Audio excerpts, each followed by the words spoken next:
नमस्कार, स्वागत है आप सभी का एनएफ न्यूज पर। मैं हूं आपके साथ रोहित। पश्चिम बंगाल चुनाव को लेकर अब सबकी नजरें हैं और यही वजह है कि बीजेपी जो पिछले कई सालों से तैयारी में है पश्चिम बंगाल में भगवा लहराने के लिए, उसके लिए अभी से ही बिगुल फूंक दिया है। जिम्मेदारी प्रधानमंत्री नरेंद्र मोदी ने उठा रखी है, फ्रंट फुट पर वो खेल रहे हैं। बीएमसी में प्रचंड जीत के बाद मुंबई में अब प्रधानमंत्री नरेंद्र मोदी ने पश्चिम बंगाल से ऐलान कर दिया कि अब बारी बंगाल की है और उन्होंने कई महत्वपूर्ण मुद्दों का जिक्र किया। घुसपैठियों को निकालने की बात कही, कमल पर वोट पड़ेगा तो फिर विकास होगा, यह बात कही। तो वैसे में सवाल है कि जब देश के प्रधानमंत्री ही घुसपैठियों की चर्चा कर रहे हैं तो क्या वो वक्त आ गया है कि अब बंगाल में सफाया किया जाएगा इन घुसपैठियों का? इसी पर चर्चा करेंगे। मेरे साथ है वरिष्ठ पत्रकार पंकज प्रसून। लेकिन पहले प्रधानमंत्री नरेंद्र मोदी ने मालदा से क्या कुछ कहा, एक बयान सुना देते हैं, फिर उसके बाद चर्चा को आगे बढ़ाएंगे। गंगा के आशीर्वाद से अब बंगाल में भी विकास की गंगा बहेगी और बीजेपी ये काम करके रहेगी। आपको मेरे साथ एक संकल्प लेना है। पंकज जी, वो कौन सा संकल्प प्रधानमंत्री कह रहे हैं लेने के लिए जनता से? क्या बिहार और बीएमसी में जीत के बाद ही ये कॉन्फिडेंस है कि अब बंगाल की बारी इतने डंके की चोट पर कहा जा रहा है? और वो संकल्प बताइएगा कौन सा दिला रहे हैं प्रधानमंत्री बंगाल में घूम घूम के लोगों को? बंगाल को मैं तो कम से कम बीएमसी, बिहार, हरियाणा इन सब चीजों से जोड़कर नहीं देखूंगा, क्योंकि जो लोग रहते हैं बंगाल में या जिनका एसोसिएशन बंगाल से रहा है, जैसे मेरा भी बचपन बंगाल में बीता है जी, तो हमारे लिए सिर्फ एक चुनाव नहीं है, एक आइडियोलॉजिकल वॉर है। बाकी लोग कह सकते हैं कि ठीक है कि एक सरकार और बन जाएगी किसी राज्य में, लेकिन बंगाल सिर्फ कोई भी एक महज एक राज्य नहीं है। इस देश की सुरक्षा के दृष्टिकोण से, इस देश के भविष्य के दृष्टिकोण से बंगाल जीतना जरूरी है। बहुत इंटरप्ट करना चाहूंगा माफी के साथ। क्या आप जो बात कह रहे हैं, बंगाल अगर बीजेपी जीतती है तो उसके इतिहास में यह सबसे बड़ी जीत होगी? बिल्कुल। जब से बीजेपी बनी है, श्यामा प्रसाद मुखर्जी पश्चिम बंगाल के, बीजेपी को उन्होंने ही बनाया था, फॉर्म किया था। उसके अलावा स्वामी विवेकानंद, जिसको आइडियोलाइज करते हैं, बीजेपी का हर वर्कर, हर राइट विंग, चाहे एबीवीपी कहीं देखिएगा तो विवेकानंद आराध्य हैं, वो पश्चिम बंगाल के। रामकृष्ण परमहंस, सुभाष चंद्र बोस, खुदीराम बोस, इन सब के लिए नारे लगाते रहे। जो भी शाखा वगैरह में जाता है आरएसएस, बीजेपी, वो सब करता है। लेकिन दुर्भाग्य यह है कि सारे जिस आपके आइकन जो है बंगाल के हैं। पार्टी बनाई एक बंगाली ने, लेकिन आप बंगाल में कभी राज नहीं कर सके। और वहां एक ऐसी सरकार रही जो कि आपके आइडियोलॉजिकली बिल्कुल अपोजिट थी, चाहे वो सीपीएम की सरकार हो। अगर हम लेफ्ट बनाम राइट करें तो कांग्रेस मध्यम मार्गी है, लेकिन लेफ्ट है सीपीएम। ममता बनर्जी ने कुछ नहीं किया, सिर्फ कम्युनिस्टों के विकृत रूप से जो सरकार चलाए। कम्युनिस्ट फिर भी थोड़े से ऑर्गेनाइज थे, थोड़े से सभ्य थे। यहां तो उससे भी बुरी स्थिति हो गई। इंडस्ट्रीज का विरोध, पूंजीपतियों का विरोध, कारोबारियों का विरोध, घुसपैठियों की लगातार एंट्री करवाना, मतलब कि विदेशी घुसपैठियों, बांग्लादेशी घुसपैठियों की एंट्री करवाना, या विषाक्त माहौल, भाषा के नाम पे, जाति के नाम पे, जाति मतलब कि बंगाली बनाम नॉन बंगाली, ये सब कुछ बंगाल में रैंपेंट है। करप्शन की बात करें तो बहुत सारे लोगों को लगेगा। आपको क्या लगता है कि भारत में किस राज्य में सबसे ज्यादा करप्शन होगा? रोहित, मैं ये पूछ रहा हूं। आप बंगाल में जाइएगा, भूल जाइएगा। बोले ऐसा भी होता है क्या? तो ये सब कुछ जो भी एक मिस गवर्नेंस का मॉडल हो सकता है। अभी मेरे एक बंगाल से जब आप करप्शन की बात कर रहे हैं तो ये थोड़ा आप समझाइएगा। अभी एक मेरे मित्र पश्चिम बंगाल से आए, बातचीत उनसे हो रही थी और वो पिछले साल ही बंगाल शिफ्ट हुए थे, या 2.5 साल मान लीजिए। तो उन्होंने कहा कि एक दिन ऐसा हुआ कि मैं पैदल जा रहा था और रॉन्ग साइड से पैदल जा रहा था। अमूमन रॉन्ग पैदल तो आदमी किधर से भी चल लेता है, तो मैं कोने कोने अपना निकल रहा था। एक कट पे पहुंचा, पुलिस वाले ने रोक लिया, कह रहा है कि पैसा दो, चालान कटेगा। मैंने कहा किस बात का? कह रहे रॉन्ग साइड से क्यों आ रहा है? अरे भाई पैदल आ रहा हूं, रॉन्ग साइड से कैसे हो गया पैदल? मतलब मुझे तो अतिशयोक्ति लगी दोस्त की बात पर, सुन रहा होगा वीडियो तो मुझे अतिशयोक्ति लगी कि नहीं, ऐसा नहीं हो सकता है। हो सकती है ऐसी कुछ सच्चाई? होती है। स्टेट स्पॉन्सर्ड तोलाबाजी इसको बोलते हैं। जो आप कट मनी करप्शन जिस बात की कर रहे हैं वहां तोलाबाजी है। हर काम में कट मनी है, बकायदा रेट चार्ट लगे हुए हैं हर ऑफिसेज में। ये प्रतीक जैन वाला जो है ना, आईपैक का आदमी बैठा के रखा है, वसूली भाई, और नहीं कुछ कर सकते। वहां पैदल कभी चालान कट जाएगा रॉन्ग साइड का?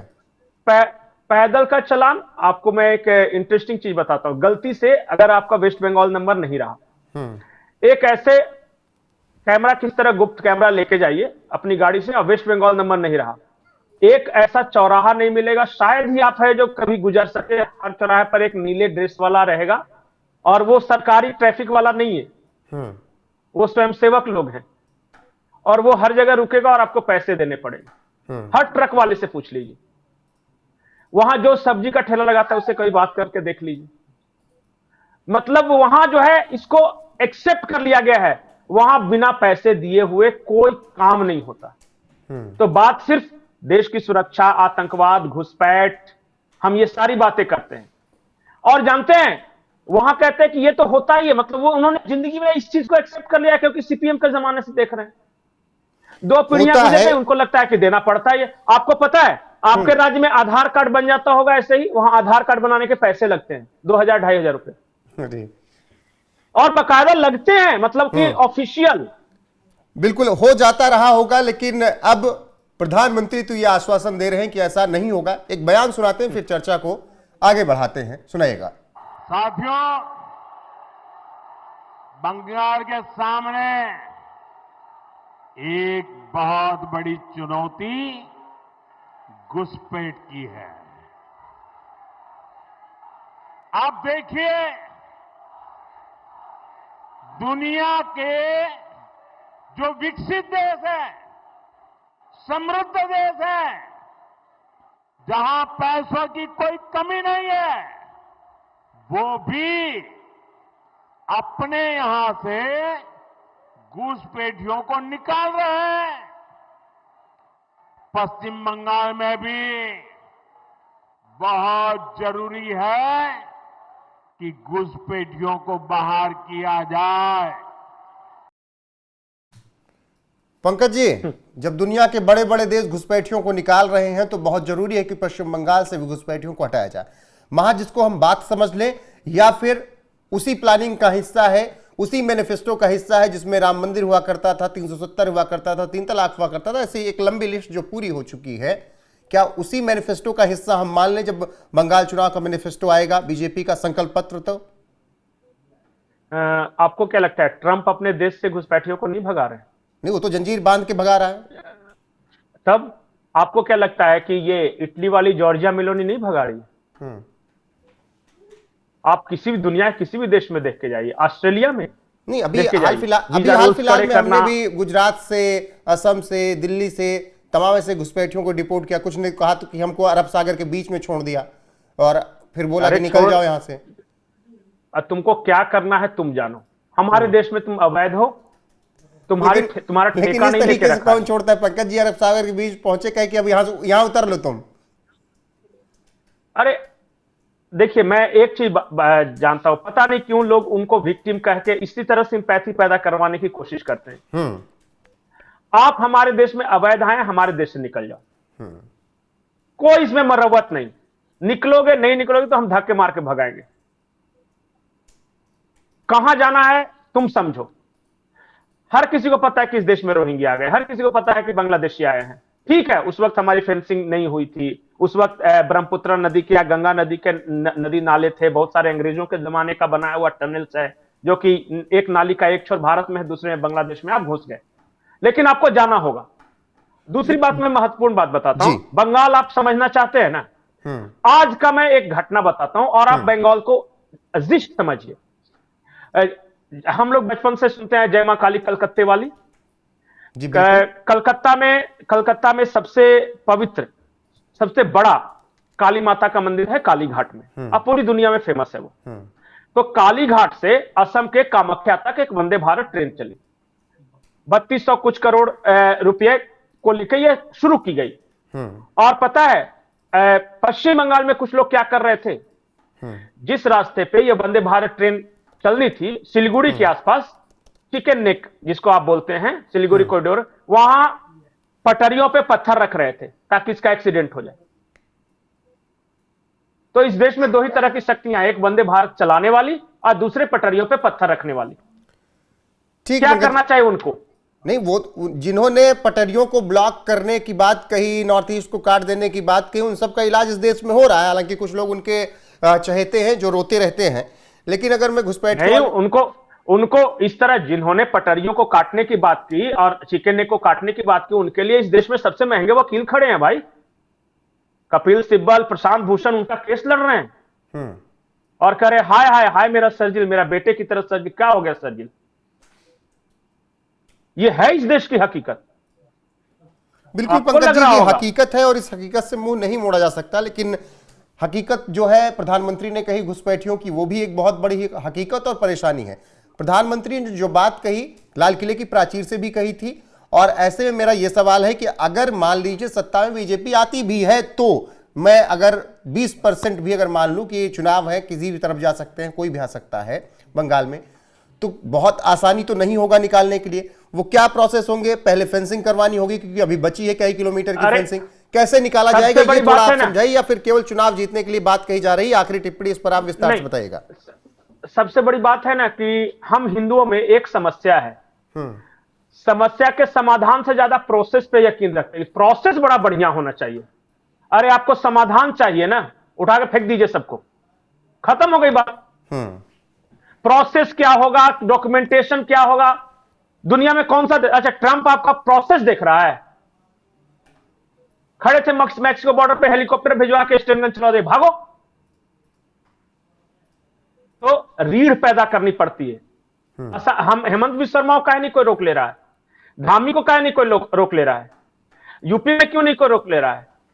आज जो लीजिए पिलपिले हैं एकदम कि हाँ हम भी थोड़ा प्रोसेस कर देते, प्रोसेस करते रहो। आ गए 5 से 10 करोड़ हैं इस देश में, 5 से 10 करोड़। आपके कई जिलों की डेमोग्राफी बदल चुकी है। पश्चिम बंगाल के कुछ ऐसे जिले हैं जहां आज चाले ना, आज वहां के लोग फैसला करें कि आज के बाद से हम बांग्लादेश में, आप रोक नहीं सकोगे। वो तो बोलते हैं, उनके कई विधायक सेना उतारनी पड़ेगी, टीएमसी कई विधायक बोलते हैं हम हो गए 40%। सेना उतारनी पड़ेगी आपको। और पता नहीं कि आप गए हैं या नहीं, चलिए कभी मालदा, मुर्शिदाबाद, कालियाचक से लेकर बांग्लादेश बॉर्डर तक, आपको लगेगा नहीं कि आप भारत में। नहीं, मैं तो कोलकाता की वही तस्वीरें देख पाया हूं। कोलकाता आसपास जो खूबसूरत दिख रहा है उतना ही मैं देख पाया हूं कोलकाता को। मैं तो सॉल्ट लेक सिटी के बाहर जब जाके देखिएगा, ऐसा नहीं है जैसे ईडन गार्डन्स के आसपास और फुटबॉल के कुछ क्लब्स जो हैं, बस उतना ही मोहन बागान यहीं तक मैं देख पाया हूं। नहीं तो वो आप सौभाग्यशाली रहे कि हिंदुओं के बीच गए, वहां ठीक ठाक आबादी है। वो काली घाट वाला जो इलाका पूरा मैं बता रहा हूं कोलकाता। ममता बनर्जी भी तभी तक पश्चिम बंगाल की मुख्यमंत्री हैं जब तक कि उनकी आबादी 40% से एवं नहीं हो गई है। 30% हो गई है, बस 5 से 10% बढ़ाना है जी। उसके बाद देख लेता हूं कैसे किसी सेकुलर ममता बनर्जी को वहां मुख्यमंत्री बनाता है। अपना मतलब कि मुख्यमंत्री बनाएंगे वो। अगर मुस्लिम 50% हो गए पूरे बंगाल में, ममता ही मुख्यमंत्री नहीं रहेंगे। 40% में किसी हिंदू को नहीं बनने देंगे। आप हैं कहां हुजूर? ममता को भी नहीं बनने देंगे। वो तो ममता नहीं बनने देंगे, नहीं बनने देंगे। क्यों पता है?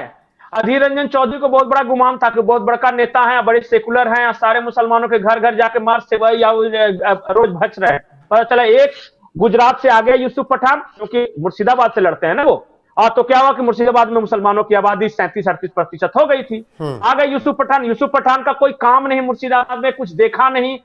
यूसुफ पठान एमपी है और अधीर रंजन चौधरी हार गया।